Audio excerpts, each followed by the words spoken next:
Those are messed up, no. Bad news is to beat your home, nigga. Yeah.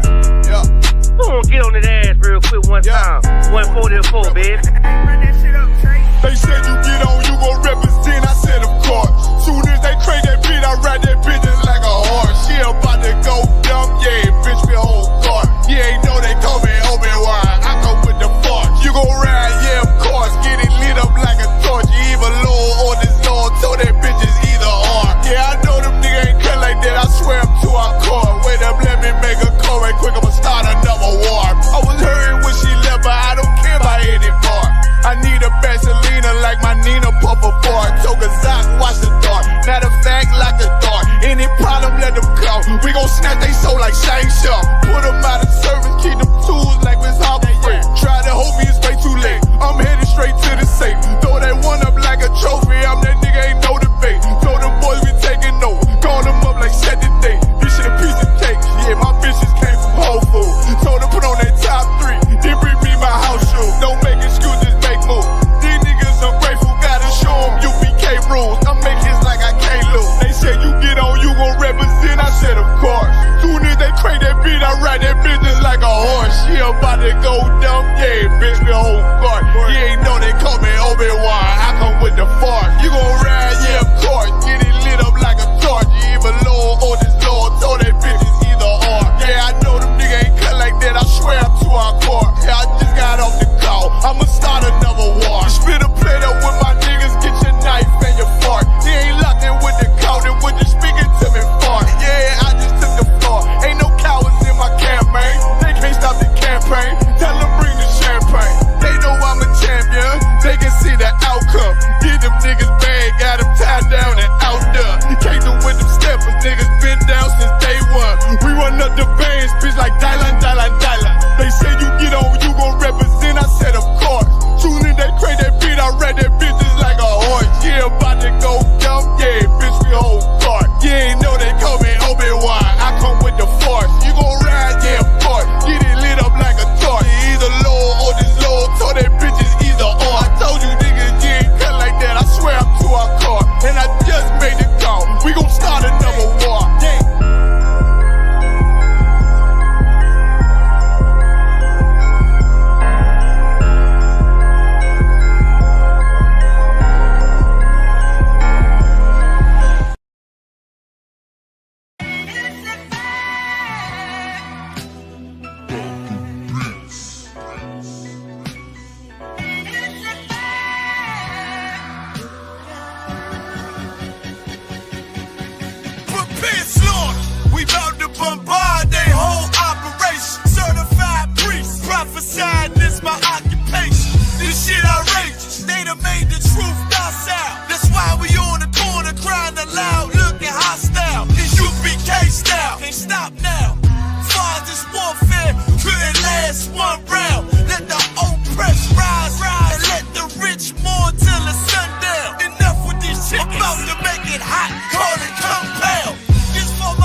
Beside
as I squeeze on the double D's.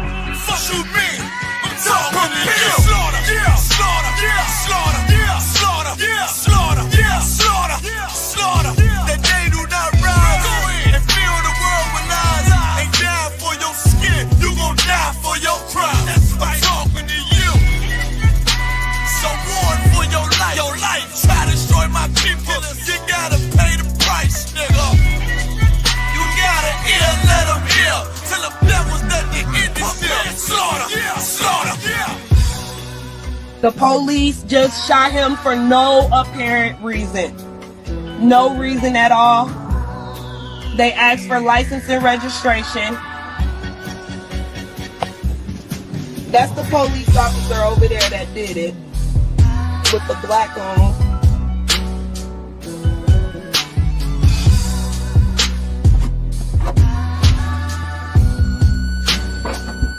I can't really do shit because they got me handcuffed. I can't believe they just did this. I'm fucking back! Ah! It's okay, I'm not here with you.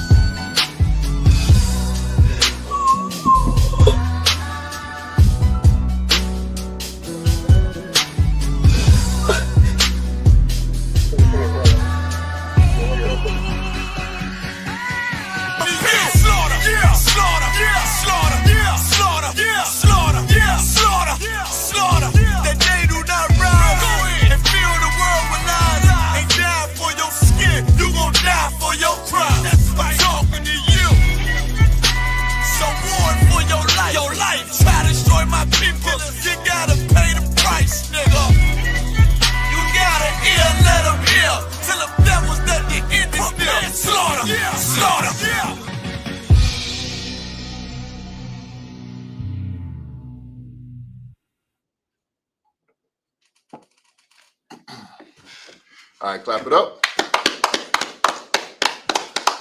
Hey, Shalom, Israel, Yahweh Hashem, Yahushua, Barakatah to the brothers, Yahweh Shema, Alatah, Ba Hashem, Yahweh Shai to the sisters.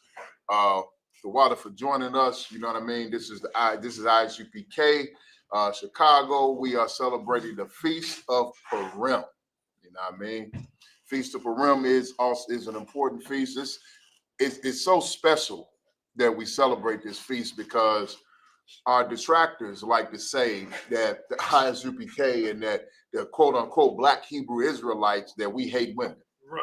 You know what I mean? That we're misogynistic, we hate women, we abuse women, you know, or we dishonor and disrespect women. Well, if that was the case, then why are we celebrating the Feast of Purim, which honors a sister in the Bible? That's right. You know what I'm saying? As a matter of fact, the ISUPK and the Commanding General Yohana loves Black, Hispanic, and Native American women. That's and right. We honor our sisters. Honorable women deserve honor. They deserve praise. They deserve to be celebrated. You know what I mean? Especially in a world so full of wickedness like it is today, where a majority of our sisters are living a very wicked, out of control, and self-destructive lifestyle. So we're going to get into the story behind the Feast of Purim, which is about the sister Esther. You know what I'm saying? And maybe this will inspire some of you sisters to be great. You know what I mean? Like this sister was. This sister was so great, she had her own book in the Bible. You know what I'm saying? So if we could, priest, let's get to the book of Esther, chapter 1, starting at verse 1. You know what I mean?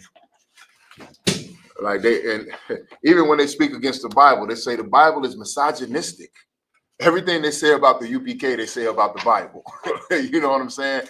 But yet and still, Esther is honored in the Bible. She has her own book. Ruth is honored in the Bible. She has her own book. Right. You know what I'm saying? The Bible speaks about a lot of powerful sisters, you know what I'm saying? And talks about them in a glorious light.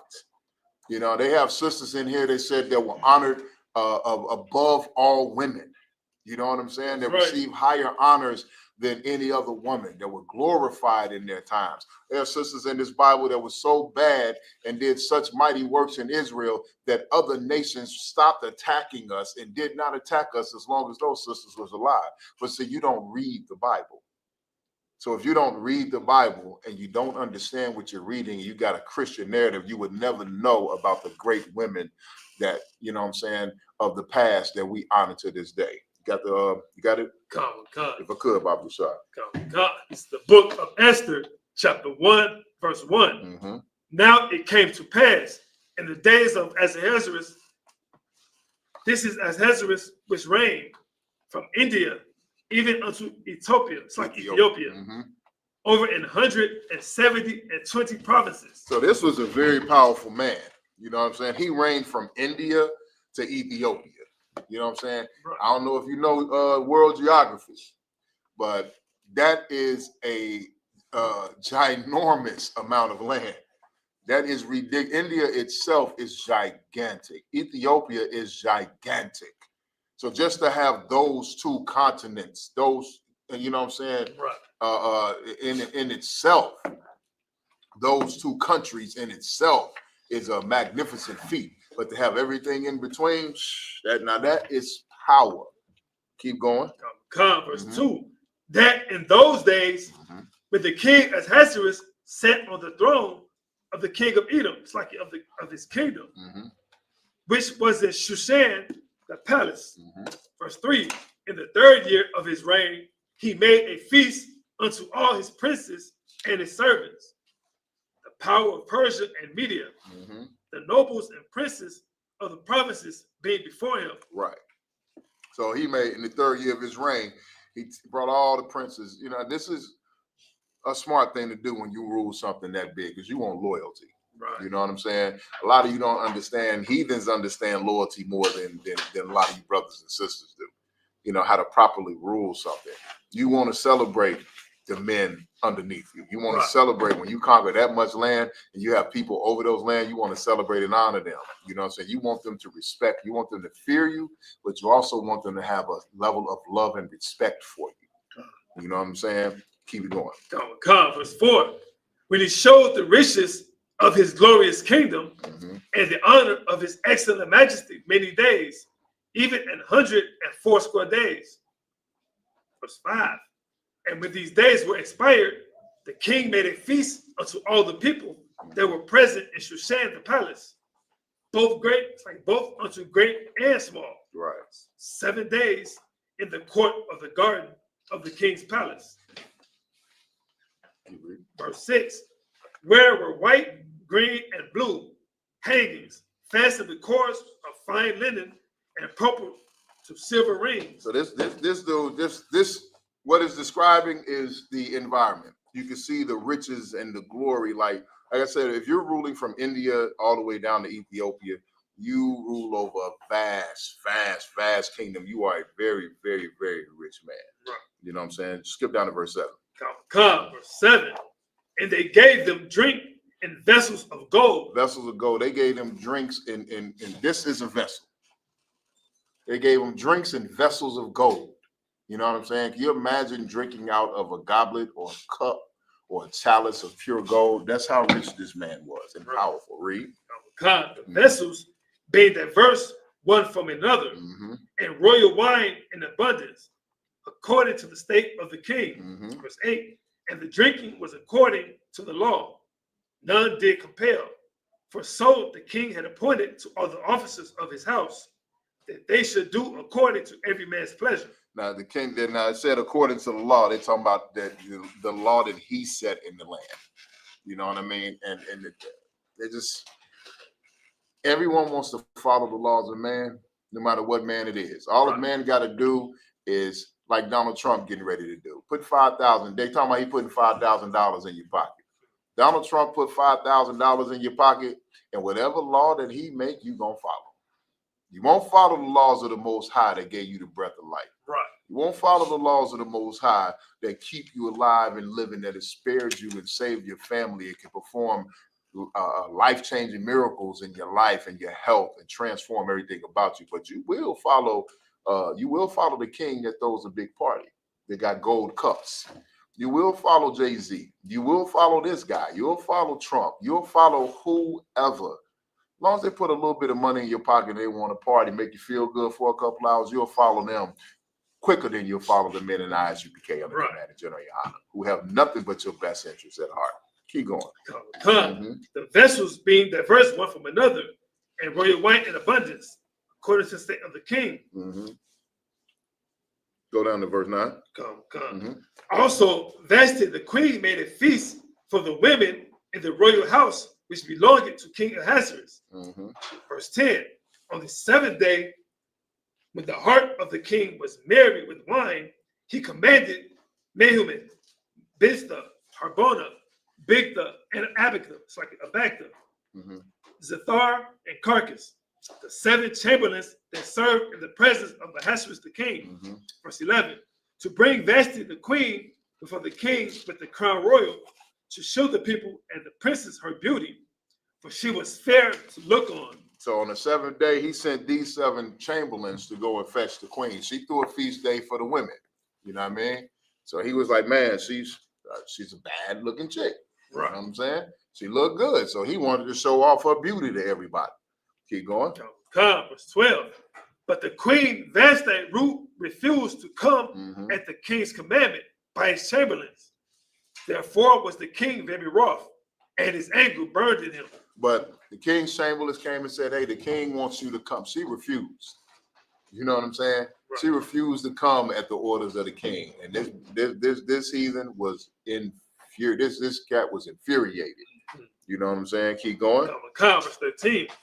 Then the king said to the wise men, which knew the times, for us, it's like for so was the king's manner toward all that knew law and judgment. Drop down to verse 15. Verse 15. What shall we do unto the queen Vashti according to law? Because she had not performed the commandment of the king Ahasuerus by the chamberlains. I see. Now it's like the question is, what do we do? Because he's the king of everything at that time, from India to Ethiopia. So this queen is under his authority and rulership. She just flat out refused an order.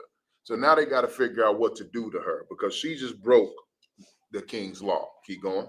Verse 16. And we're just setting the stage, you know what I mean? So you can understand the backdrop and the environment of the story, how the story of Esther developed, and then you'll see the importance of it. Keep going. Verse 16.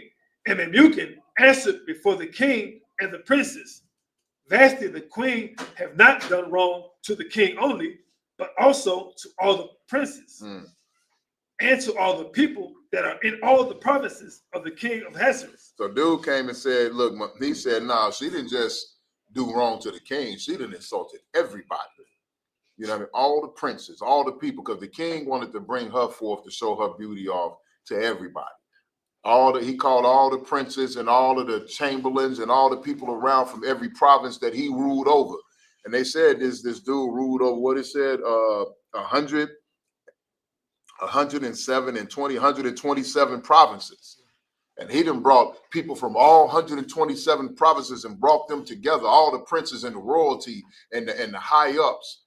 And she just, some lowly queen, just, you know, she beautiful, just refused his orders. Everybody else followed his orders. But she throwing her woman party and refused to come to the king's celebration. You know what I mean? Now, in them days, that could be a death penalty offense. You know what I mean? But that's the spirit. That is the spirit that unfortunately resides in our women today. You know what I mean? Even now, while we are desperately trying to wake our people up and gather them together so that we can get up out of this captivity, you have our sisters who are resisting us because tooth and nail, because they would rather stay in the women's party. They would rather follow feminism. They would rather be in the club, twerking, tongue out, you know what I'm saying, drinking the air, getting too drunk, stumbling all over the place, fighting with each other, fighting with guys, going and sleeping around with random men than being in order. This is a spirit that has been on our sisters for a very long time, since we've been in this captivity. And unfortunately, that spirit is not natural to our sisters. It comes from heathens. You know what I'm saying? That disobedient, disrespectful spirit does not reside naturally within our sisters. And you'll see later on, we get to Esther, how a woman that is in her true glory, You know what I'm saying? And the true spirit and the Most High is with her, what she can become and do for our nation. Keep going. Come, 17. For this deed of the queen shall come abroad unto all women. Say that again.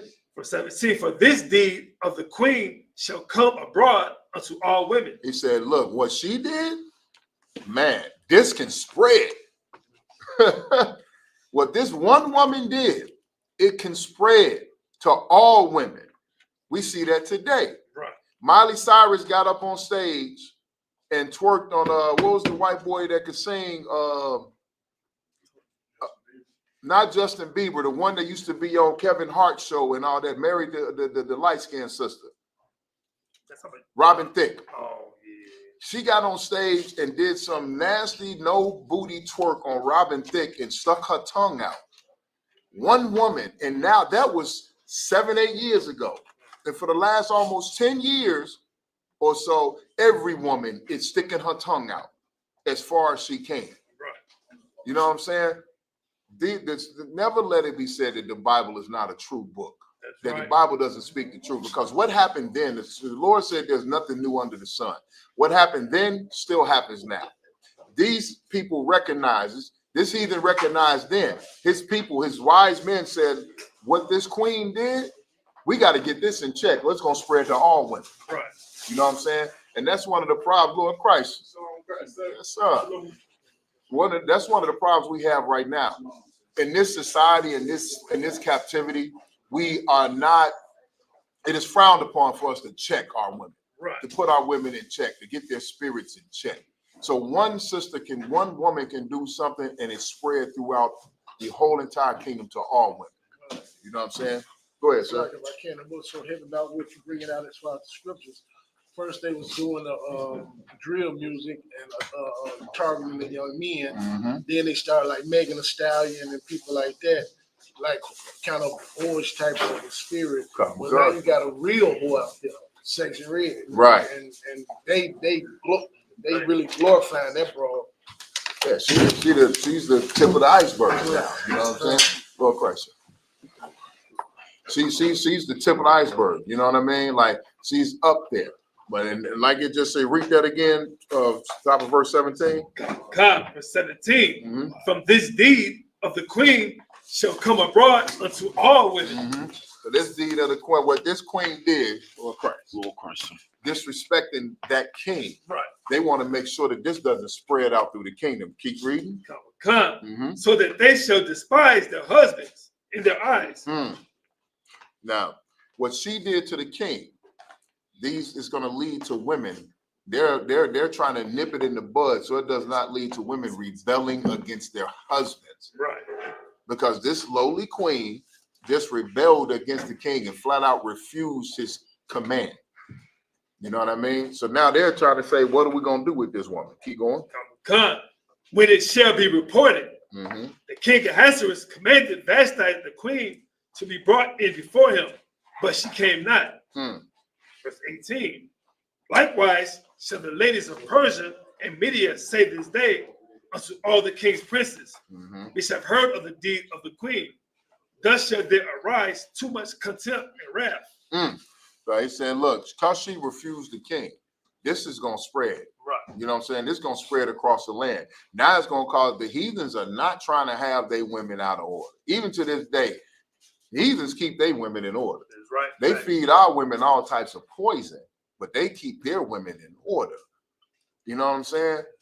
Their women follow them. Even the ones that started the whole feminist movement, the whole Edomite women starting that feminist movement, they did that because they wanted to get into the workforce and they wanted to have jobs. Once they got in the workforce and they got jobs, guess what they did after they got off of work? They put their behinds in the kitchen and made biscuits from scratch. Right. They cleaned their house. They took care of their kids. Meanwhile, just like in this story, unlike in this story, we don't have rulership here. Right.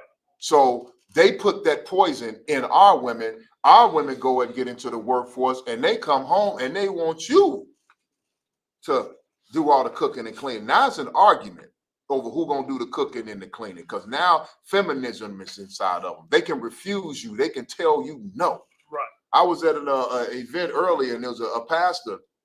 You know what I'm saying? And I like this sister. I respect her dearly. You know what I'm saying? I respect her a lot. But, however, you know what I mean? She made a statement that goes so in line with what we're reading right now and on the Feast of Purim, considering this is honoring a great sister. Right. You know what I'm saying? She said about how back in the biblical times that a woman didn't have a voice, a woman didn't have rights, a woman couldn't speak up, a woman couldn't do this, a woman couldn't do that. You know what I'm saying? Had to stay under subjection to the patriarchy and under her husband and couldn't do this and couldn't do that. And here's the thing. This is why we say that Christianity is evil witchcraft, because that's not true. You know what I'm saying? If women couldn't do any of the things that the sister said earlier today, that I saw her telling her congregation, telling them these things, then how do we have a book of Esther? Right. How do we have a book of Ruth? How do we celebrate sisters like Jael, like Rebecca? You know what I'm saying? Like Judith. If women couldn't step up, if women had no voice, then we would have no women in the Bible that we could read about and look at and respect and model our daughters and have our wives model themselves after. Yeah, right. You know what I'm saying? So for all of you out there that believe all of this misogynistic bull crap that they say about the Bible and that they say about the ISUPK and that they say about the Most High, yo, it's nonsense. Right. It's nonsense. Your Christian pastor does not know the Bible. No one in the Christian church truly knows the Bible. The only people that know the Bible are in the ISUPK under Commander General Yohana. Period. Point blank. That's it. Continue. Verse 19. If it please the king, let there go a royal commandment from him, and let it be written among the laws of the Persians and the Medes, that it be not altered, that Vashti come no more between King Ahasuerus, and let the king give her royal estate unto another that is better than she. So now, because she did this thing, now this heathen woman got a little, and it says Vashti. You know what I'm saying? So I ain't no linguist, but I know a little something. To me, that sounds like an East Indian name. Vashti sounds close to Vashanti and Vishnu and all of that stuff. So he said, let it be a royal decree. Since she refused and we don't want this spirit to spread, let her estate, that means her kingdom, that means what she rules over, let that be taken from her and given to another that is better than her. This is what the heathens did. They squashed all that rebellion. They're not having their women coming up and poisoning other women. You know what I'm saying? Everything, and you might look at what's going on in the world today, but you have to understand this. Edomite, aka white culture, is at its precipice. It's at the height. The world is going according to how they want it. They're loving it. All this over-sexualization, all of this all that rebellion and stuff, they're not experiencing that in their household. Right. We are. And they're entertained by it. You have to understand, the scripture said, I'm paraphrasing, there is no one who is more of a deviant than Esau. You know what I'm saying? Right. Esau is the most perverse person on the planet. So when you look at all of the harmful, hurtful, poisonous, perverted things that are going on around this planet, you are looking at white society at its greatest. Right. Go ahead, Mariah. So if I could, just one sidetrack. This on breaking news: Tiger Woods and Dave Vanessa Trump, Donald Trump's daughter. Good night. You know, and our people, we always want to lay with dogs. You know the old school saying. Ariala, you know this one. You know what I'm saying? Down with dogs, you get up with fleas. That's right. You know, Tiger Woods ain't got bitten enough. Them golf clubs across his head and half his money being taken wasn't enough for him. Right. He want to go and repeat it. You know what I'm saying? Instead of getting a sister and civilizing her and putting her in a great position. But so they put out a decree to take her estate from her, to lower her position because she was disobedient to the king, because she disrespected. And like I said, for a king, that is embarrassing to have a queen or any woman refuse your order. Right. You know what I mean? So now he done taken her, he's going to take her out of her high estate. And as it said, we're going to give it to someone that is better than she is. Keep going. Verse 20. And with the king's decree, which he shall make, shall be published throughout all his empire, for it is great. All the wives shall give to their husbands honor, both to great and small. Now I say, now when this decree comes out, all the wives are going to give honor to their husbands.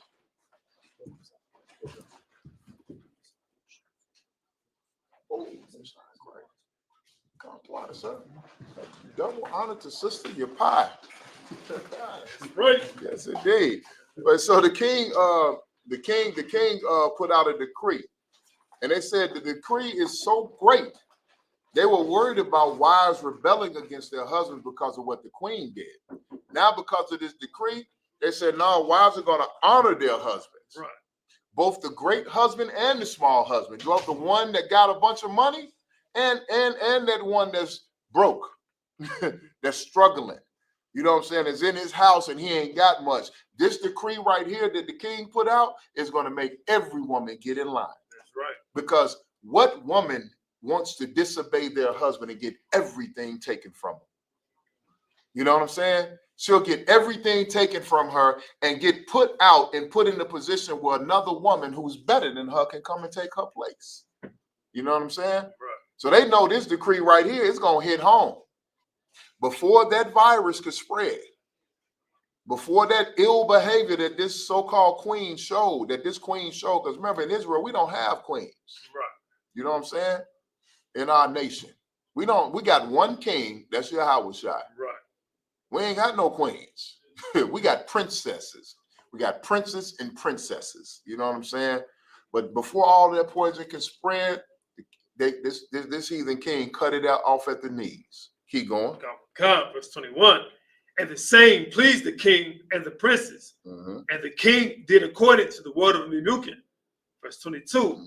For he sent letters into all the king's provinces, into every province according to the writing thereof, and to every people after their language.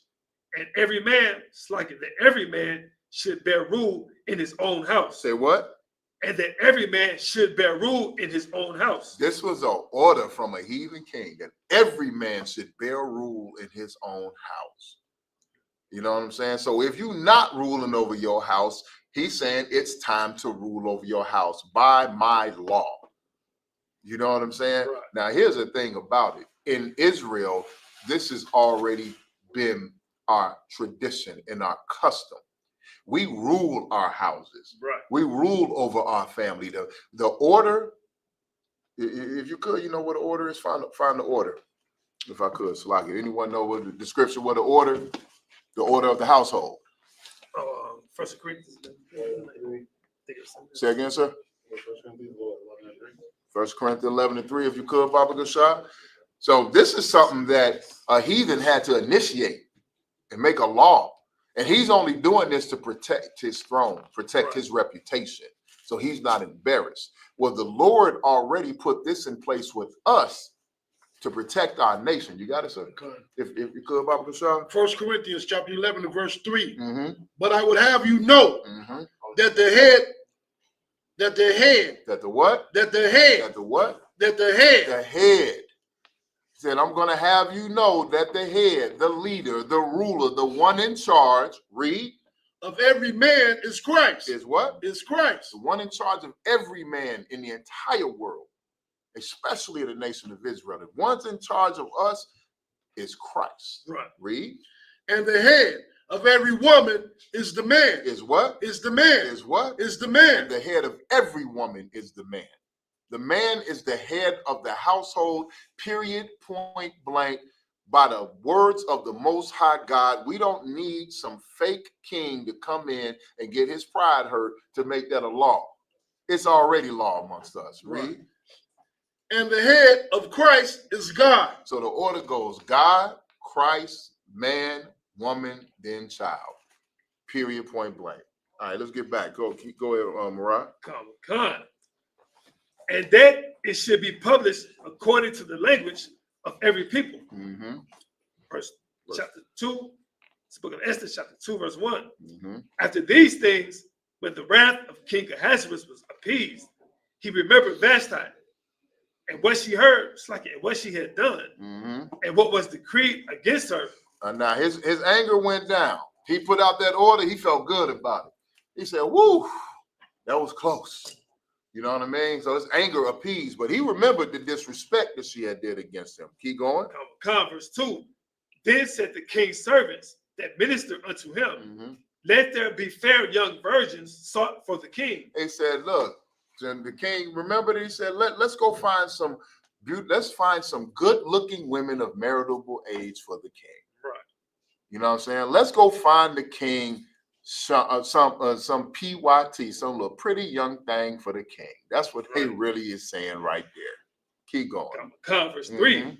And let the king appoint officers in all the provinces of his kingdom, that they may gather together all the fair young virgins unto Shushan the palace, to the house of the women, unto the custody of Hes the king's chamberlain, keeper of the women, and let their things for purification be given them. Verse 4. And let the maiden which pleaseth the king be queen instead of Vashti. Now do what? And let the maiden which pleaseth the king be queen instead of Vashti. So he said, look, we're going to look in all the provinces. We're going to look at all of the pretty young things all around. We're going to get every good looking married, you know what I'm saying, unmarried female. And the one that pleased the king, let her take Vashti's place. Keep going. And the thing pleased the king, and he did so. Verse 5. Now in Shushan, the palace, there was a certain Jew. There was who? There was a certain Jew. A who? A certain Jew. So y'all don't get it mixed up. This king is not one of us. This king is a heathen. Right. So now this order, this decree done going out. The king was like, bet it. I mean, what man doesn't like a new fresh rib? Right. Untouched, uninhibited. You know what I mean? The king is pleased with that. So now he goes to Shushan, and there's a certain Jew, a certain Israelite man, read, whose name was Mordecai. Everybody know about Mordecai. You got heathens that named. If you meet a heathen named Mordecai, run. Right. For some reason, they always name the biggest, slowest, most inbred serial killer potential one. He like Mordecai, always like 6'5", 300 pounds of muscle, and got the intelligence of an 8-year-old. You know, so like my bad. Keep going. The son of Jair, the son of Shemai, the son of Kish, a Benjamite. A who? A Benjamite. A what? A Benjamite. So Mordecai was the son of a Benjamite. What does that make him? A Benjamite. Right. Keep going. Verse 6. Who had been carried away from Jerusalem with the captivity which had been carried away with Jeconiah, king of Judah, whom Nebuchadnezzar, the king of Babylon, had carried away. Verse 7. So this brother was carried away into captivity. You know what I'm saying? By Nebuchadnezzar, the king of Babylon. You know what I'm saying? So this was during one of our captivities. So the brother was in Jerusalem. Of course, we sinned against the Lord. Babylon took over. Nebuchadnezzar took over. You know what I'm saying? Put us into slavery. So Mordecai is now over somewhere in India, serving servitude in the palace, in the castle. Keep going. Verse 7. And he brought up, had a son, that is Esther, his uncle's daughter. He brought up how to sod Esther. You know what I'm saying? His uncle's daughter. Read. For she had neither father nor mother, and the maid was fair and beautiful, whom Mordecai, when her father and mother were dead, took for his own daughter. So Esther's mother and father passed away, and Mordecai adopted her. You know what I'm saying? He took her in and raised her like she was his own daughter. Read. Verse 8. So it came to pass that the king's commandment and his decree was heard, and when many maidens were gathered together unto Shushan the palace, the custody of Haggai, that Esther was brought also unto the king's house, to the custody of Haggai, keeper of the women. So Haggai was the keeper of women. So when this decree was made, and they went around and gathered all of the eligible beautiful young maidens, Esther was among them. Keep going. Verse 9. And the maiden pleased him, and she obtained kindness of him. And he speedily gave her tidings, so her things of purification. So when it said he gave her things of purification, what do you think that means? Anybody? Real simple. Products to clean. Go ahead, Ariana. I saw you about to raise your hand. Come, sir. Go ahead. I guess would this be dealing with ways and items to make herself clean or pure? There you go. You got to remember back in the day. I mean, not even back in the day. To this day, heathens don't bathe like we do. Right. We bathe every day.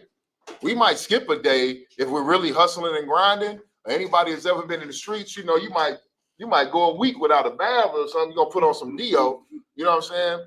But heathens do not bathe like we do. You know what I'm saying? Back in the day, you gotta understand, even right now, some Edomites bathe once a month. You know what I'm saying? Once every 2 weeks. Their children don't take baths. They put them in it was a thing with this chick saying that she take her kids to the pool in the summertime every week, and she considers that a bath.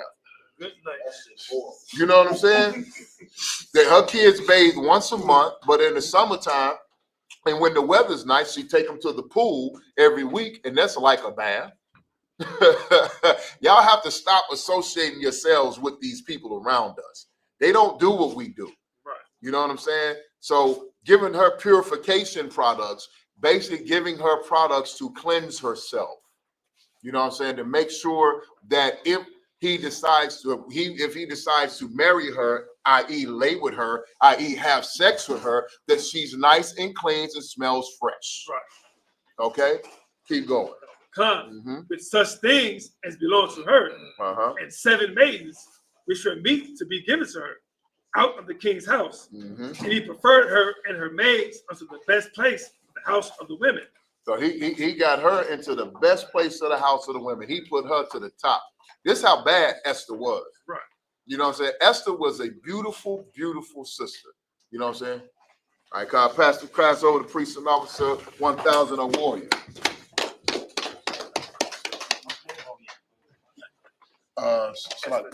Esther 2 and 9.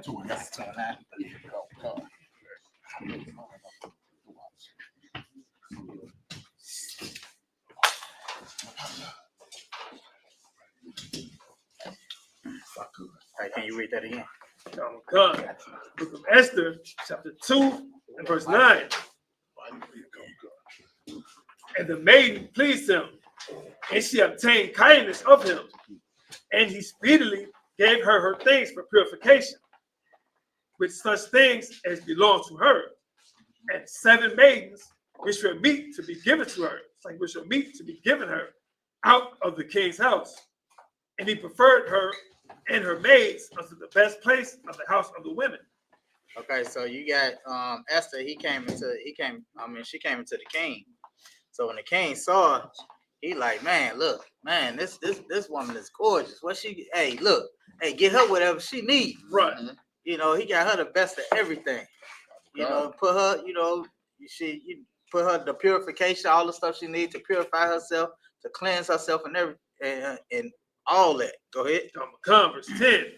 Esther had not showed her people nor kindred. It's like nor her kindred. But Mordecai had charged her that she should not show it. So you got Mordecai, he didn't let, he told Esther, don't tell nobody, in Israel that, you about to be up under this king. Right. He didn't want nobody to know. It was because he didn't want to cause conflict up in, in the nation, because you're not supposed to be, with heathens. Right. So, she getting that high position right there. He wanted it to be, he wanted to be low key. So he told her, look, don't tell nobody. Keep, just keep it between us. Right. Go ahead. He's not an Israelite, right? He's a heathen, right? Cool. The king, the king is a heathen. Go ahead. Verse 11. And Mordecai walked every day before the court of the women's house to know how Esther did and what should become of her. Verse 12. Now when every maid's turn was come to go into King Ahasuerus, after that she had been 12 months, according to the manner of the women, for so were the days of their purifications accomplished, to wit 6 months with oil of myrrh. Okay, so now you got Esther. When it's like you read that again. Verse 12. Yeah.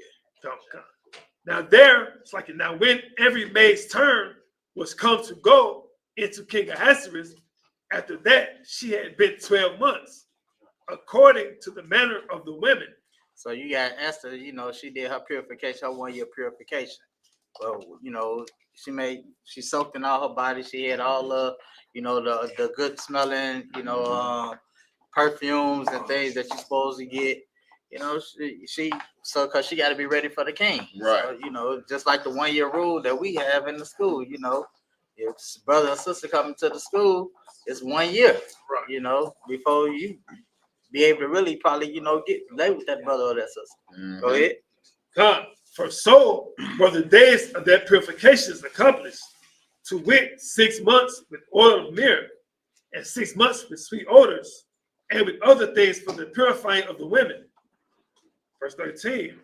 Then thus came every maiden unto the king, whatsoever she desired was given her to go with her without of the house of the women unto the king's house. Mm-hmm.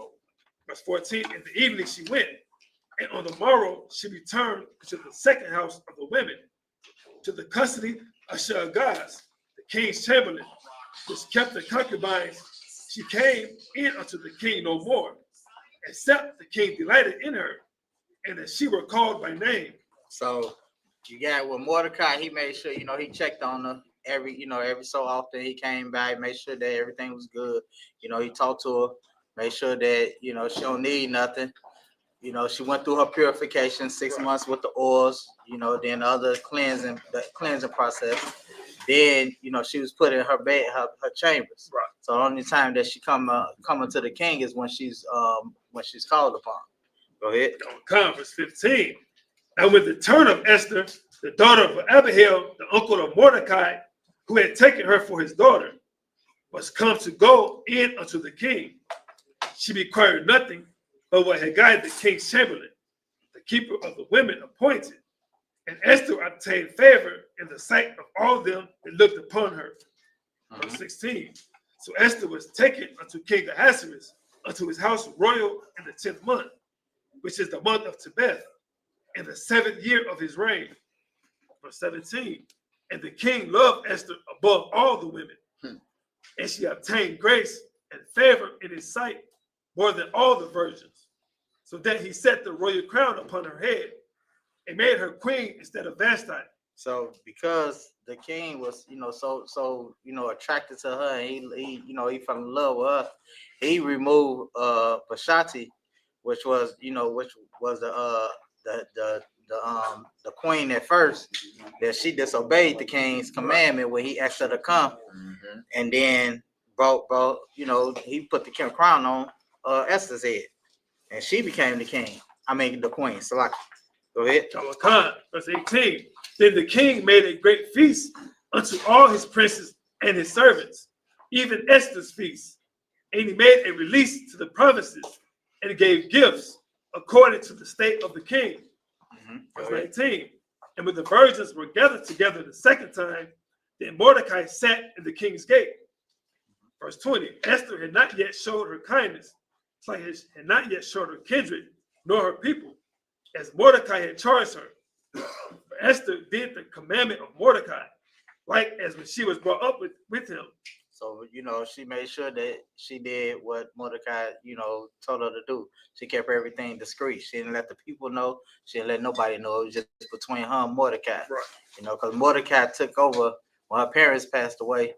Mordecai took over as his daughter, and he raised her up. So the same way she obeyed him when, as she came up from youth to an adult right now, is the same way she took on that same role, and she obeyed Mordecai's commandment. Right. Going forward. Go ahead. Verse 21. In those days, while Mordecai sat in the king's gate, two of the king's chamberlains, Bigdan and Teresh, of those which kept the door were wroth and sought to lay hand on the king Ahasuerus. Verse 22, and the thing was known to Mordecai, who told it unto Esther the queen, and Esther certified the king thereof in Mordecai's name. So now you got these two chamberlains. They plotting on trying to unalive the king. Right. Mordecai found out about it. Mordecai heard about it, so he went in. He let Esther know, like, man, look, these cats over here, they trying to, they plotting on trying to unalive the king. They plotting on trying to murder him. So go ahead, let the kings know. So Esther, she went on, she told the king, like, look, Mordecai, he stopped these guys from trying to, unalive you. Right. Go ahead. Verse 23. And when inquisition was made of the matter, it was found out. Therefore, they were both hanged on a tree, and it was written in the book of the Chronicles before the king. Mm-hmm. Chapter 3, verse 1. After these things did King Ahasuerus promote Haman, the son of Hammedatha, the Agagite, and advanced him, and set his seat above all the princes that were with him. Verse 2.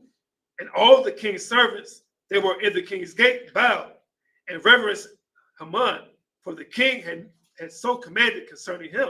So now you got this so-called Edomite. He got promoted. His name Haman. He got promoted to, over all the guards, of the whole kingdom. So when he got promoted, he got big-headed. He decided to say, okay, look, anybody that come in, y'all got to bow to me, as if though he was the actual king. Mordecai like, nah, I ain't doing that. I ain't bowing to nobody. The only person I bow to is, my power, my God. Right. Go ahead. Verse 3. Then the king's servants, which were in the king's gate, said unto Mordecai, why transgressest thou the king's commandment? Verse 4. Now it came to pass, when they spake daily unto him, and he hearkened not unto them, that they told Haman to see whether Mordecai's matters would stand. For he had told them that he was a Jew. He was like, man, they came to him. They're like, man, why you ain't gonna bow down to him? Why you transgressing? Everybody was told they gotta, bow down to him, give him, honor. Right. Mordecai like, man, look, only person I bow down to is my power. I'm a Jew. That's right. I ain't bowed down to nobody else. Right. Go ahead. Verse 5. And when Haman saw that Mordecai bowed not, nor did him reverence, then was Haman full of wrath. Verse 6. So Haman, just like the white man, they get all puffed up, big headed and stuff. Right. He got mad. He like, man, this guy, he ain't want to bow down to me. He said that, the N word. This ninja, he don't want to. Man, he on 10. Like, this man ain't gonna bow down to me. Okay, I got something for him. Go ahead. Verse 6.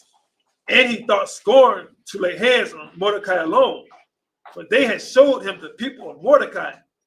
Wherefore Haman sought to destroy all the Jews that were throughout the whole kingdom of Ahasuerus, even the people of Mordecai. So he decided to say, okay, look, so just because this guy, since he won't bow down to me, guess what? I'm finna wipe out his whole nation. That's what I'm gonna do. I'm finna make an example of him.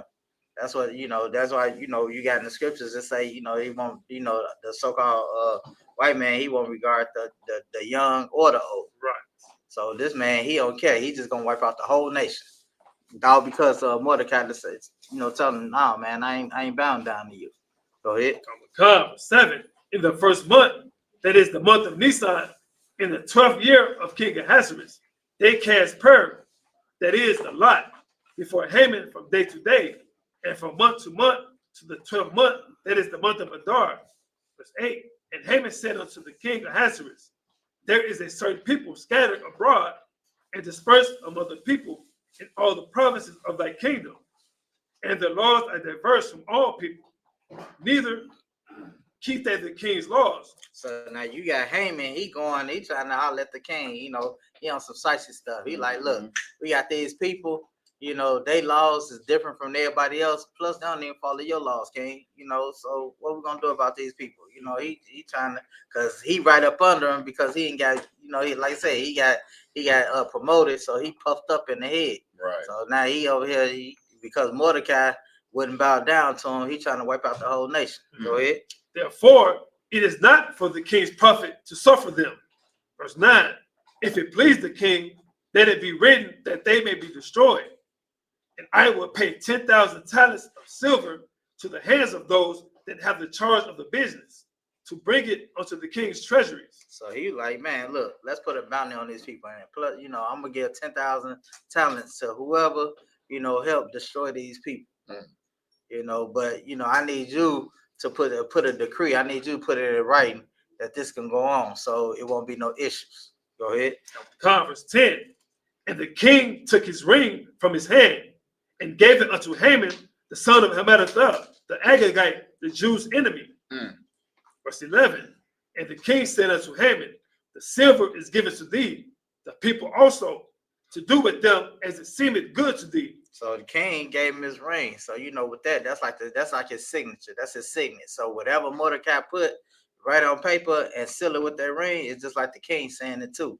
So and that's what the king gave him the authority, because he put him in that position to do whatever he want, you know, because he like, man, you know, I can't have it. I can't have people not, obeying my commandments. Right. You know, the same way with the sister. I mean, well, not the sister, but the heathen, his first queen.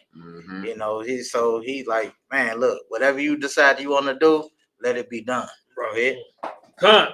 Then were the king's scribes called on the 13th day of the first month, and that was written according to all that Haman had commanded to the king's lieutenants, and to the governors that were over every province, and to the rulers of every people of every province according to the writing thereof, and to every people after their language.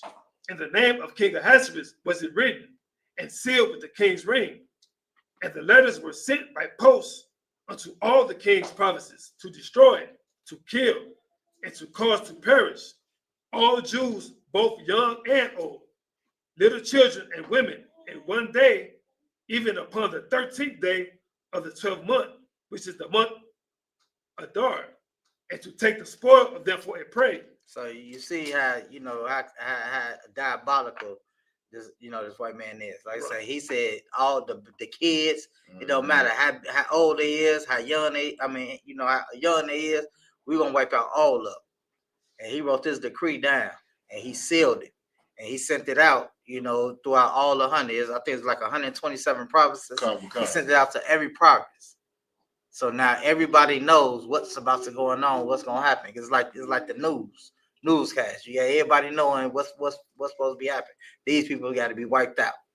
Go ahead, and it's a $10,000 bounty on it. So anybody that helped doing it, they getting this money. Man, look. Go ahead. Verse 14. The copy of the writing for a commandment to be given in every province was published unto all people, that they should be ready against that day. The post went out, being hastened by the king's commandment, and the decree was given in Shushan the palace. And the king and Haman sat down to drink, but the city Shushan was perplexed. So you got, so Haman, he sat down with the king, it's like, the heathens and stuff, they drinking and stuff. But the king, he ignorant to what's going on. He ignorant to Haman's plot. Right. But he's sitting down, he drinking with him, Haman, just thinking about what he gonna do to these people. It's just, he loving it. Go ahead. The book of Esther, chapter 4, verse 1. When Mordecai perceived all that was done, Mordecai rent his clothes and put on sackcloth with ashes, and went out into the midst of the city and cried with it loud and a bitter cry. So when Mordecai found out, when they read it to all the provinces, Mordecai, he was distraught. He was hurt. He he ripped off his clothes, he put on sackcloth, which is our people that they did when they was in the time of mourning. Right. He out there, he crying, he cried with a loud cry, because he upset. He like, this shouldn't happen. Especially with my people, they shouldn't have to suffer this. Right. He really upset and hurt at the same time. Cause he looking at like, man, all this because of me. Right. This is he looking at like, man, this put on me. It's because of me. My whole nation about to get wiped out, all because of me. Mm-hmm. Go ahead. Verse 3. Yeah, verse 2. Verse 2.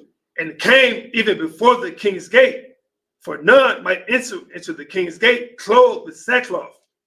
And in every province, whithersoever the king's commandment and his decree came, there was a great mourning among the Jews, and fasting, and weeping, and wailing, and many lay in sackcloth and ashes.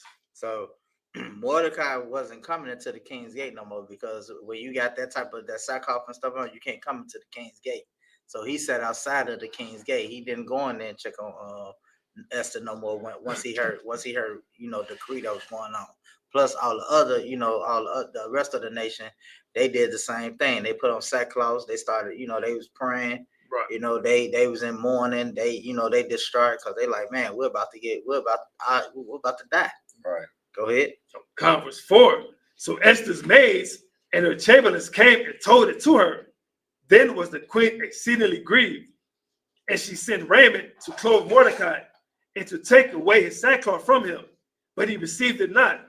So when Esther heard about it, she was mad. She was hurt. She was like, man, so she sent some more clothes, trading the clothes for Mordecai, because she know he can't come into the king's chamber with that sackcloth. But Mordecai rejected it because she wanted to actually have a conversation with him. She wanted to talk to himself. That's why she sent the clothes. But he like, no, because he rejected the clothes. He like, I ain't changing. Go ahead. Verse 5. Then called Esther for her talk, one of the king's chamberlains, whom he had appointed to attend upon her, and gave him a commandment to Mordecai to know what it was and why it was.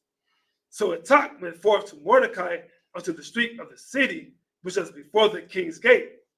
And Mordecai told him of all that had happened unto him, and of the sum of the money that Haman had promised to pay the king's treasuries for the Jews, to destroy them. So Esther, she called one of the, the people that was appointed to her, sent them out to find out what was actually going on, to get the actual details. So when she found out, Mordecai told her, about the bounty, right? Told her about, about Haman and, his schemes and his plots to wipe out the nation and everything. So, he sent word back to Esther. Go ahead. Verse 8. Also, he gave him the copy of the writing of the decree that was given in Shushan to destroy them, and show it unto Esther, and to declare it unto her, and to charge her that she should go in unto the king, to make supplication unto him, and to make requests before him for her people. So he sent, he sent the actual decree back so she can read it for herself, and told him to tell her, like, man, go in there, talk to the king, speak on our behalf, tell him he can't do this, what's going on is wrong, you're gonna have to do something about this, you're gonna have to fix this, right? That's what supplication is. Go ahead. Verse 9. And Hatak came and told Esther the word of Mordecai, and again Esther spake unto Hatak and gave him commandment unto Mordecai.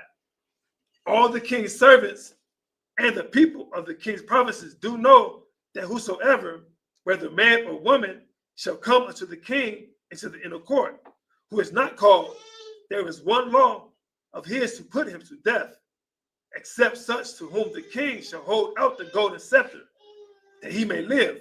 I have not been called to come in unto the king's 30 days. So like these 30 days. Right. So she sent word back, to tell, tell Mordecai, like, anybody that come into the king's chamber that's not called, they supposed to be unalive. Right. And she got 30 days before she's supposed to be coming back there. So go ahead. Verse 13. Then Mordecai commanded to answer Esther, think not with thyself that thou shalt escape in the king's house. So Mordecai, after he came, he came and the appointed servant came and told Mordecai that. Mordecai sent back, like, look, tell Esther, like, look, don't think, just because you up in his house that you gonna escape death too. You ain't gonna accept it. You ain't gonna escape it. Right. So you don't just think about yourself. So, you know, you need to go in there and take care, you know, talk to the king and, you know, make supplications for your people. Right. You know, this has to be corrected. Go ahead. God, more than all the Jews, verse 14. For if thou altogether holdest thy peace at this time, then shall their enlargement and deliverance arise to the Jews from another place. But thou and thy father's house shall be destroyed. And who know it, whether thou art come to the kingdom for such a time as this. So he let her know, like, look, if you don't do it, salvation gonna come from somebody. It's gonna rise from another spot. Right. And if that's the case, don't think you finna survive, because you and your whole family gonna be destroyed.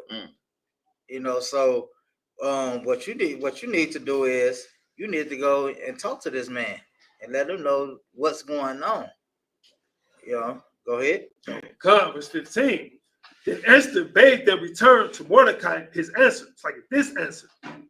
Go gather together all the Jews that are present in Shushan, and fast ye for me, and neither eat nor drink 3 days, night or day. I also and my maidens will fast likewise. And so will I go in unto the king, which is not according to the law. And if I perish, I perish. So Esther, she humbled herself, and she was like, look, everybody, all the Jews that's within Shushan, get them to fast. Don't eat nothing, don't drink nothing for 3 days. Right. And me and my servants, we're gonna do the same thing. And then I'm gonna go in there and I'm gonna talk to the king. And if if it's meant for me to die, then so be it. I'll perish. Go ahead. Verse 17. So Mordecai went his way and did according to all that Esther had commanded him. Go ahead. It's the book of Esther, chapter 5, verse 1. Now it came to pass on the 3rd day that Esther put on her royal apparel and stood in the inner court of the king's house, over against the king's house. So now when the 3rd day came about, Esther, she got dressed up. She put on all, nice clothes and stuff, got smelled good and everything, and then stood out, in front of the king's court where the king can see her. Go ahead. And the king sat upon his royal throne in the royal house, over against the gate of the house. Verse 2. And it was so, when the king saw Esther the queen standing in the court, that she obtained favor in his sight.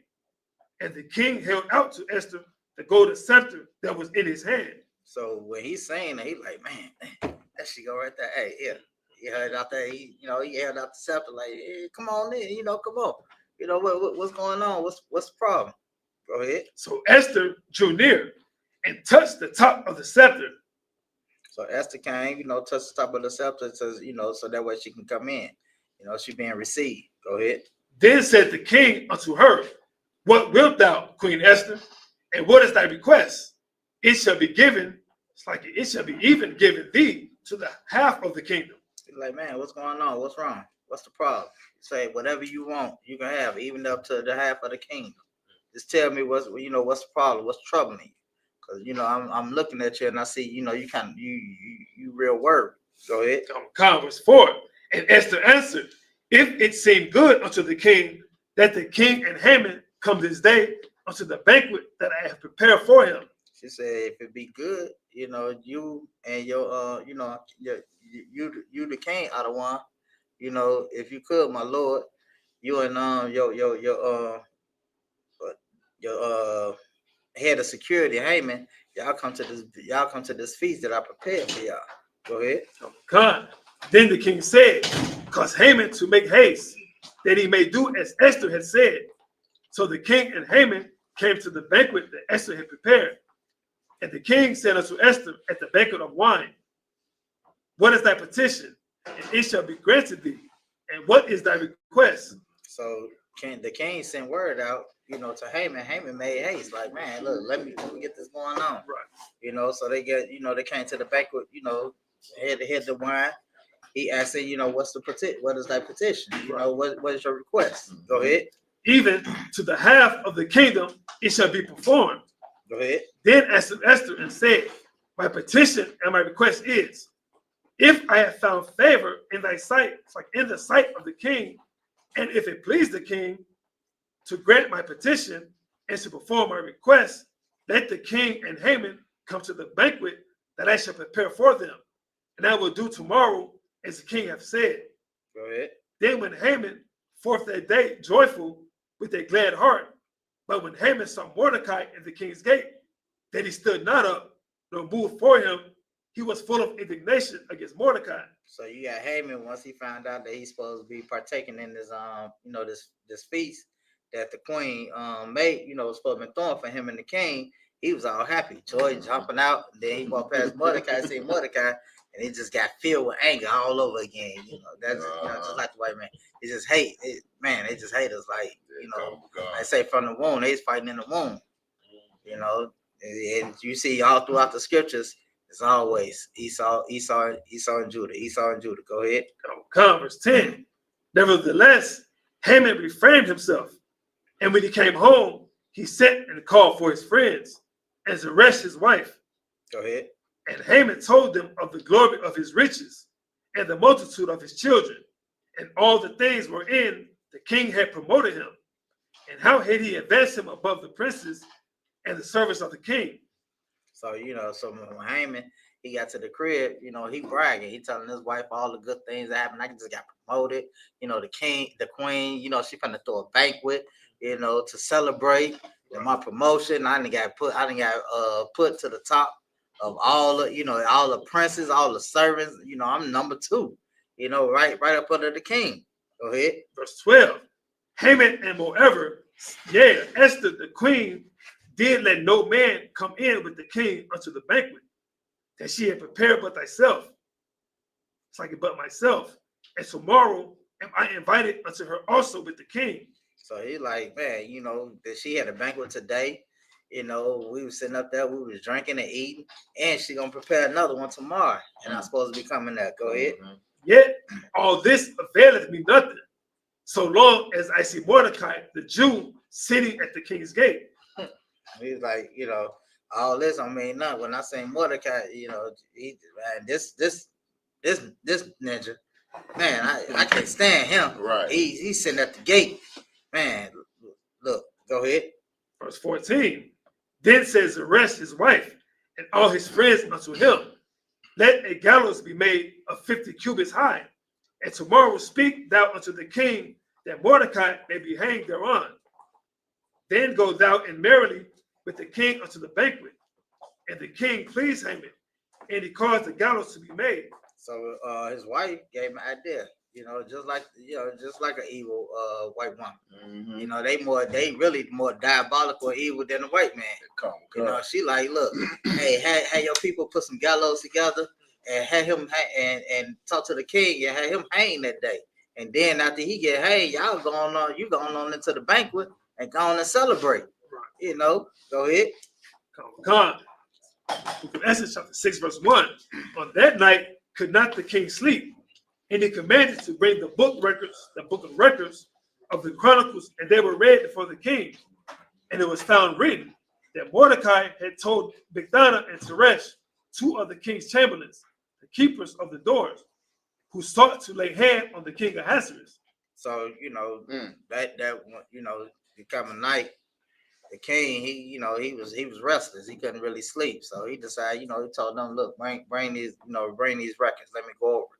So he going through the records. He seen Mordecai's name in there that, he prevented an assassination on his life. Mm-hmm. Go ahead. Verse 3. And the king said, what honor and dignity hath been done to Mordecai for this? Then said the king's servants that ministered unto him, there was nothing done for him. So he inquiring. He like, man, what? Hey, anybody did anything for him about this? They like, nah, ain't nobody did nothing about it. What? Right. Ain't nobody did nothing. Hey, look, man, look, come on, go ahead. Verse 4. And the king said, who is this in the court? Now Haman was come into the outward court of the king's house to speak unto the king to hang Mordecai on the gallows that he had prepared for him. So he asking who's in the king's court, And they like, this is Mordecai coming in to talk to him about building these gallows so they can hang Mordecai. So they can hang Haman coming in so he can hang Mordecai on these gallows. So,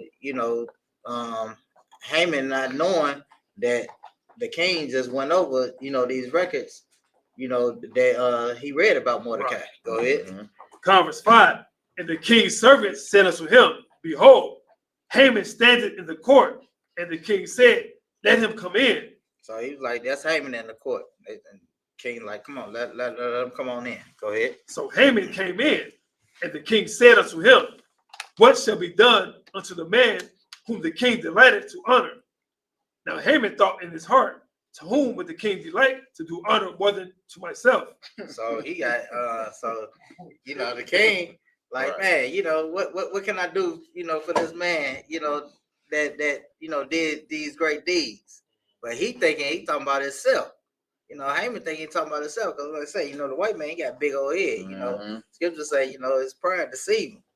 So, he all puffed up and stuff. He thinking about him. So go ahead. Verse 7. And Haman answered the king, For the man whom the king delighted to honor, let the royal apparel be brought which the king useth to wear, and the horse that the king rideth upon, and the crown royal which is set upon his head. So he like, man, look, he say, you gonna honor, he say, let him wear, the crown, let him wear the apparel, let him ride on your horse. He want to be, he think he finna be a spectacle. Right. Like, he real pumped up, like, yeah, I'm finna be riding around. Go ahead. Verse 9.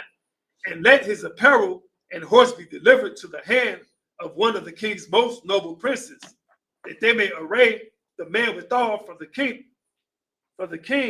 delighted to honor, and bring him on horseback through the street of the city, and proclaim before him, Thus shall it be done to the man whom the king delighted to honor. He's like, let him ride on this horse, let him be taken to, one of the princes, and then let him walk through the street so everybody can see him, and, everybody can see me. He's just thinking he finna just be all out there. Right. Go ahead. Verse 10. Then the king said to Haman, Make haste, and take the apparel and the horse. And thou hast said, and do even so to Mordecai the Jew, that sitteth at the king's gate. Let not the Slag it. Go ahead, reread that again. Verse 10. Then the king said to Haman, Make haste, and take the apparel and the horse. And thou hast said, and do even so to Mordecai the Jew, that sitteth at the king's gate, that nothing fail of all that thou hast spoken. He told Haman, like, look, hey, everything that you done said, go and take that to that man that's sitting at the gate in them sackcloth. All that apparel, all the crown, take to the horse. Go ahead. Verse 11. Then took Haman the apparel. Good night. Verse 12. And Mordecai came again to the king's gate, but Haman hasted to his house mourning, and having his head covered. And Haman told Zeresh his wife and all his friends everything that had befallen him. Then said his wise men and Zeresh his wife unto him, If Mordecai be of the seed of the Jews, before whom thou hast begun to fail, thou shalt not prevail against him, but shalt surely fall before him. So he looking like, okay, he hurry up, and he took all the, he took everything like the king said. Then he rushed on to tell his people, like, his wife and his friends, like, man, look, y'all wouldn't believe what happened to me. I had to go and take this man, all dress him up and put him on a horse. He riding around. He doing what I supposed to been doing. Right. He got the honor that I supposed to be getting the honor. Mm-hmm. They told him, they like, look, he be the seed of the Jews. You're not gonna win against him. That's right. You're gonna fall. Go ahead. Verse 14. And while they were yet talking with him, came the king's chamberlains, and hasted to bring Haman unto the banquet that Esther had prepared. Go ahead. Chapter 7, verse 1. So the king and Haman came to banquet with Esther the queen. And the king said again unto Esther, on the second day, at the banquet of wine, What is that petition, Queen Esther? So now you got Haman. They coming, Haman and the king, they coming into the banquet that, the feast that Esther had prepared. So when they came in, asked, the king asked her again, like, hey, my wife, what is it that you want? Right. He asking the second time, all the way up until half of the kingdom. Whatever your desire is, I grant it. Go ahead. God, and it shall be granted thee. And what is thy request? And it shall be performed, even in the half of the kingdom. Then Esther the queen answered and said, if I have found favor in thy sight, O king, and if it please the king, let my life be given me and my petition, and my people and my request. So she letting the king know, like, look, Adawan, if it be in your favor, my request is that my life be, saved and my people's life. Right. Go ahead. For we are sold, I and my people, to be destroyed, to be slain, and to perish. It's like, because it's a decree out that me and my people, we supposed to be unalive. Right. We ought to perish. Right. Go ahead. But if we had been sold for bondmen and bondwomen, I had held my tongue, although the enemy could not countervail the king's damage. Go ahead. Then the king Ahasuerus answered and said unto Esther the queen, who is he, and where is he, that durst presume in his heart to do so? He like, man, what? Huh? He's like, who did this? Who told you? Man, what's going on? Mm-hmm.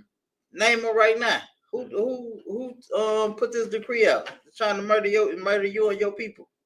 Go ahead. And Esther said, the adversary and the enemy is the wicked Haman. Then Haman was afraid before the king and the queen. She said, look, the person that conjured all this up is Haman right here.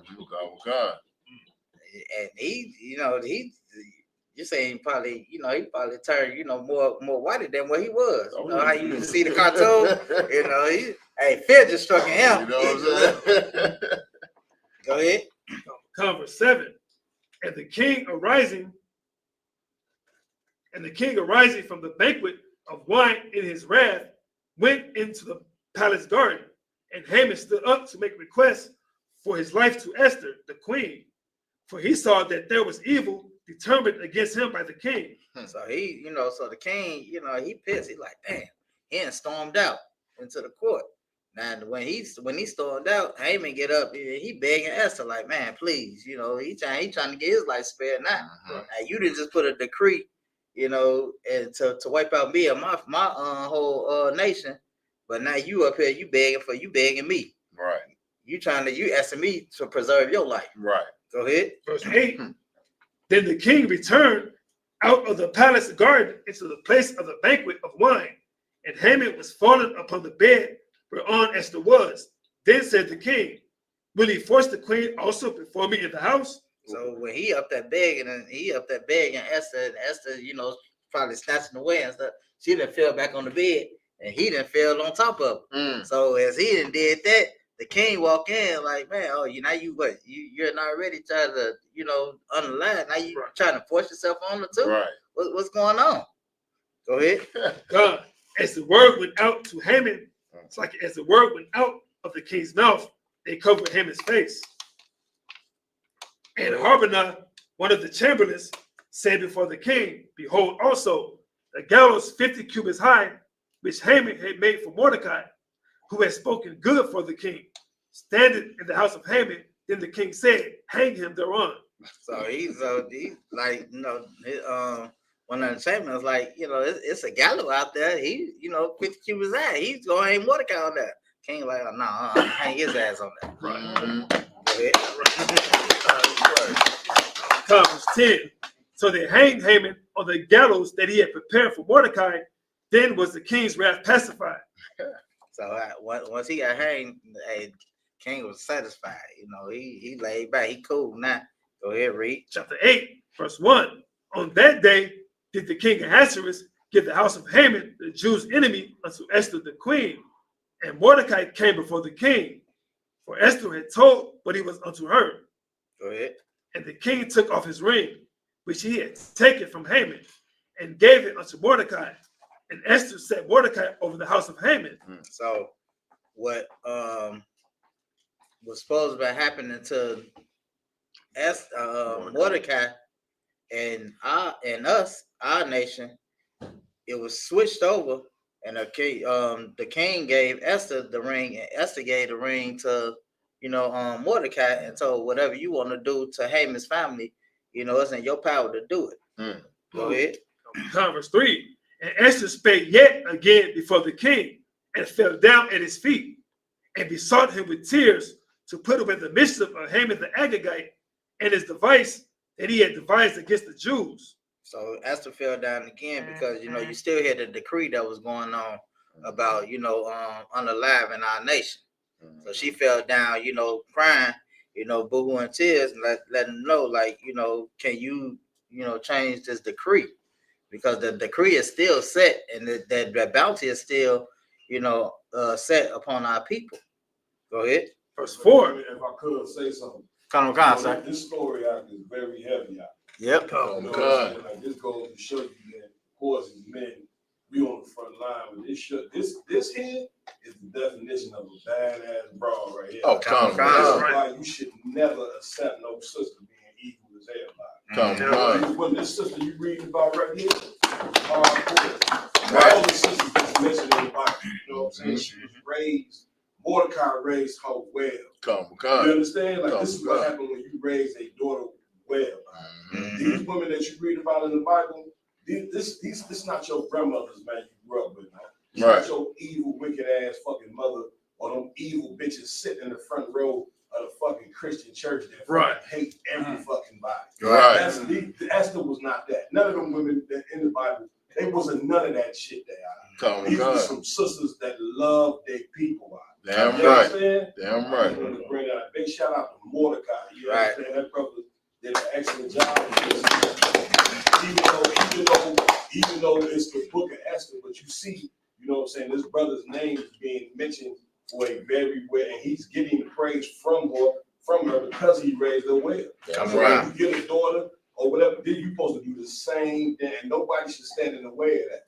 Yes, and of course, Esau got laws, but he tried to stand in the way of you raising your daughters properly. But you see what happened when he raised them. Right? You know what I'm saying? They piece of garbage when he raised them. That's right. You understand?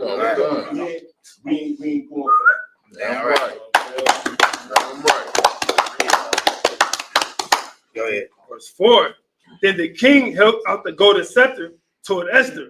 So Esther arose and stood before the king and said, if it please the king, and if I have found favor in his sight, and the thing seemed right before the king, and I be pleasing in his eyes, let it be written to reverse the letters devised by Haman, the son of Hammedatha, the Agagite, which he wrote to destroy the Jews, which are in all the king's provinces.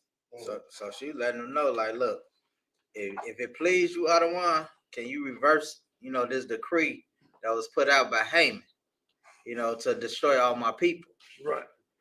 Because I feel for my people. I don't want my people to be destroyed, and she's saying this with tears because she's hurt. She's hurt, right? Like Cap said, this sister sacrificed everything to make sure that this nation is still here. Because there was a lot, like I said, you talking about over 127 provinces at that time. That's a lot of people that was around at that time. Go ahead, sir. Like what she did is she cut off an extermination. Kind of a kind. They was about to exterminate it. The decree said every Jew. They was about to exterminate the whole damn. You talking about Hitler?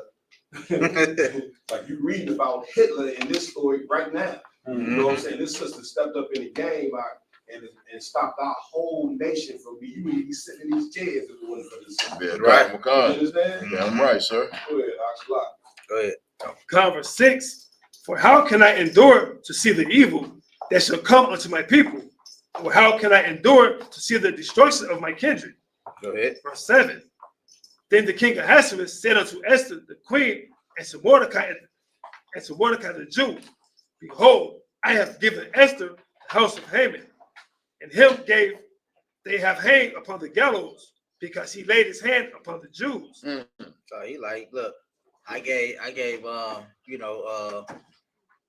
the Mordecai, Haman's family, and we hang Haman on these gallows that he had built for him. Right. Go ahead. Write ye also for the Jews, as it liketh you, in the king's name, and seal it with the king's ring. For the writing which is written in the king's name and sealed with the king's ring, may no man reverse. He say, so that decree that he wrote about destroying your nation and your family, write that same decree about destroying his house, right, and his family. Right. Go ahead. Verse 9. Then were the king's scribes called at that time in the 3rd month, that is the month Sivan, on the 23rd day thereof. And it was written according to all that Mordecai commanded unto the Jews, and to the lieutenants, and the deputies, and the rulers of the provinces which are from India unto Ethiopia, and 127 provinces, unto every province according to the writing thereof, and unto every people after their language, and to the Jews according to their writing and according to their language. So in every whatever language, whatever they spoke in these different provinces, it was written what was supposed to happen to our nation. It was reversed, right. And this is supposed to happen. That decree has been changed, and whoever was taking part, it was going to happen to them. This is what Mordecai had written and decreed with the king's ring. Go ahead. Verse 10. And he wrote in the king Ahasuerus' name and sealed it with the king's ring, and sent letters by post on horseback, and riders on mules, camels, and young dromedaries. Verse 11. Wherein the king granted the Jews which were in every city to gather themselves together and to stand for their life, to destroy, to slay, and to cause to perish all the power of the people and province that would assault them, both little ones and women, and to take the spoil of them for a prey. So that's what I'm saying. So the king, he told all the Jews gathered together, and anybody that was planning on harming y'all harm them. I don't care. It don't matter what man, woman, child, whoever's trying to do this to y'all do to them. Damn right. Go ahead. Tell us our They mad at us, you know what I'm saying? They mad at us for having these devils kiss our boots. Right. Meanwhile, you know what I'm saying? They telling them kill everything moving. Like when you read this Bible, you gotta understand this. Like this what a man of God is. The man of God ain't them homos dancing and prancing on the stage in that church. That man of God was killers. Mordecai could have said, you know what, don't kill them. Nah, Mordecai like, man, get rid of them cats, man. You understand? So why get mad at us when we say whatever white man don't get killed, we want him enslaved. Right. Listen, Bible tell you, it's gonna come a time when we kill everything moving. Men, women, children, babies, nigga, I don't give a damn. They gotta go. What they did for 500 years. That's right. That's the spirit that you gotta have. Damn right, sir. I should have talked in class. It's like, hey, so like it. On a side note, we got a virtual big old boot kiss. Yara Mock, he did it. Club big O. Right. Go ahead. Verse 12. Upon one day in all the provinces of King Ahasuerus, namely upon the 13th day of the 12th month, which is the month of Adar. Verse 13. The copy of the writing for a commandment to be given in every province was published unto all people, and that the Jews should be ready against that day to avenge themselves on their enemies. So this copy was sent to every province, and they saying, okay, the day that they were supposed to be unalive, now all the Jews get together, and they was preparing to unalive everybody that decided they want to collect that bounty. Everybody that was, had their hand up, I can't wait. I'm gonna get this $10,000. Right. Now they're about to see, understand that fear that our nation was having. They understanding what we was going through. Go ahead. Verse 14. So the posts that rode upon mules and camels went out, being hastened and pressed on by the king's commandment. And the decree was given at Shushan the palace. Verse 15. And Mordecai went out from the presence of the king in royal apparel of blue and white, and with a great crown of gold, and with a garment of fine linen and purple. And the city of Shushan rejoiced and was glad. So you got Mordecai, he came out all dressed up, you know how Israel do, you know, all decked up, you know, looking fresh and things. You know, the people, right, the people was, you know, rejoicing. They was happy to see him. Right. Go ahead. Verse 16, the Jews had light and gladness and joy and honor. Verse 17, and in every province and in every city, whithersoever the king's commandment and its decree came, the Jews had joy and gladness, a feast and a good day. And many of the people of the land became Jews, for the fear of the Jews fell upon them. That's right. Right. Now, this is where people get this spiritual Jew stuff. You know, now there ain't no such thing as no spiritual Jew. Right. You know, these people, they decided to say, look, I want to reserve my life, so I'm finna fall up under them. You know, I'm finna fall up under the Jews. So when they're talking about some, they became Jews for the sake, yeah, they became subservient to us because they didn't want to lose their life. Because they knew it was about to go down. Right. Go ahead. The book of Exodus, chapter 9 and verse 1. Now in the 12th month, that is the month Adar, on the 13th day of the same, when the king's commandment and his decree drew near to be put in execution, and the day that the enemies of the Jews hoped to have power over them, though it was turned to the contrary, that the Jews had rule over them that hated them. Go ahead. Verse 2, the Jews gathered themselves together in their cities throughout all the provinces of the king Ahasuerus, to lay hands on such as sought their hurt, and no man could withstand them, for the fear of them fell upon all people. So now the 12th day of the 13th month of Adar, you know, all the people that was, like I said, that was getting ready to collect that bounty, now they was put in a position. Now the Jews, they got together and they, you know, went to do the same thing that they was about to get, that they thought they was about to do to us.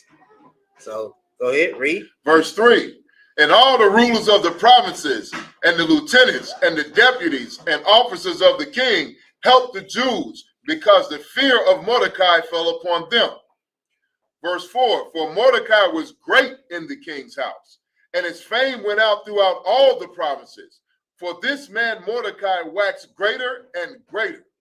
Go ahead. Verse 5, thus the Jews smote all their enemies within the stroke of the sword, and slaughter and destruction, and did what they would unto those that hated them. So you got the Jews, they was going through all the different provinces, you know, and you got the king, the lieutenants and everything. You got all them helping Mordecai.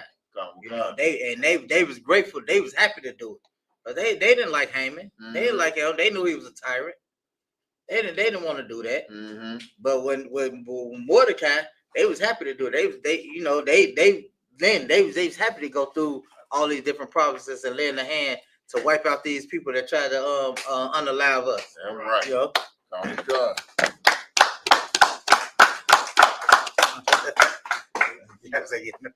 Go ahead. Verse 6, and in Shushan the palace, the Jews slew and destroyed 500 men. And Parshandatha and Daphan and Aspatah and Parath and Adalia and Aridath. Verse 9, and Parmashta. You can jump down to verse 17. The book of Esther, chapter 9, verse 17. On the 13th day of the month Adar, and on the 14th day of the same, rested they, and made it a day of feasting and gladness. Verse 18. But the Jews that were at Shushan assembled together on the 13th day thereof, and on the 14th day thereof, and on the 15th day of the same they rested, and made it a day of feasting and gladness. So you got the 13th day and the 14th day, which is what we're doing today, is Feast of Purim. Right. They feasted on this day. And on the 15th day, they rested. You know, because what they celebrating is we was about to be wiped out as a nation. Right. We wasn't like Cap said, you know, if it wasn't for this sister, we probably wouldn't be here as a nation right now today. You know, because of the heroicness of her and because of Mordecai, you know, raising her to be the great sister that she was, she had the courage to go in there and talk to the king and get him and use the femininity, the greatest power that a woman have in the right spirit. Right. And she used it in the right spirit to make sure that we still here today as a nation. Damn right. Go ahead. Khan, verse 19. Therefore the Jews of the villages that dwelt in the unwalled towns made the 14th day of the month Adar a day of gladness and feasting, and a good day, and of sending portions one to another. Verse 20. And Mordecai wrote these things and sent letters unto all the Jews that were in all the provinces of the king Ahasuerus, both nigh and far. Verse 21, to establish this among them, that they should keep the 14th day of the month Adar and the 15th day of the same yearly. Go ahead. Verse 22, as the days were in, the Jews rested from their enemies, and the mouth which was turned unto them from sorrow to joy, and from mourning into a good day, that they should make them days of feasting and joy, and of sending portions one to another, and gifts to the poor. Verse 23, and the Jews undertook to do as they had begun, and as Mordecai had written unto them. Verse 24, because Haman, the son of Hammedatha the Agagite, the enemy of all the Jews, had devised against the Jews to destroy them, and had cast pur, that is, a lot, to consume them and to destroy them. Verse 25, but when Esther came before the king, he commanded by letters that his wicked device, which he turned against the Jews, should return upon his own head, and that he and his sons should be hanged on the gallows. Verse 26, wherefore they called these days Purim, after the name of Pur. Therefore, all the words of this letter, and of that which they had seen concerning this matter, and which had come unto them. Verse 27, the Jews ordained and took upon them, and upon their seed, and upon all such as joined themselves unto them, so as it should not fall, that they would keep these 2 days according to their writings, and according to the appointed time every year. Okay, so this is what we're doing today. So this is the Feast of Purim, and this is why we keep this day, because this is a recognition. We recognizing a sister, a great sister, that's in the scriptures that use her femininity to save us as a nation, right, for us to be here today.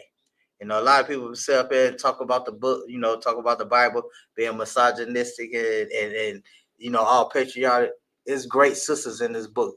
It's just that when you're in the Christian church, you just don't learn about it. Right. There's a lot of great sisters in it. You got Susanna, you got Ruth, you got Esther, you got Abigail. It's a bunch of sisters in this book that the Christian church just don't tell you about. You know, so with that, we're gonna end this, and we're gonna go ahead. We're about to feast. That's right. Brother, got a question. Come on, sir. Go ahead. If I may, sir, I believe it's in chapter 8 when you mentioned that it was on a verse where it dealt with those who were afraid of all the Jews and they became spiritual Jews. Can you explain that again? There's no such thing as spiritual Jews. Right. Okay. It said they became Jews. It's only talking about they became subservient to us. They came upon us. because of fear of them being unalive. So it's like they became slaves to us, put it like that. They became servants to us. Right. If I could, just think now, yeah. You know what I'm saying? You got Ethiopians who want to be Israelites. You got white people who want to be Israelites. Are they Israelites? What would you call them? Heathens. Right. What would be the street term? They call them what? A what? A wanna what? Like what? Damn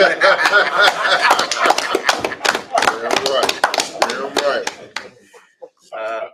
With that, pass the class over to Officer Carter for the announcement. Mm-hmm.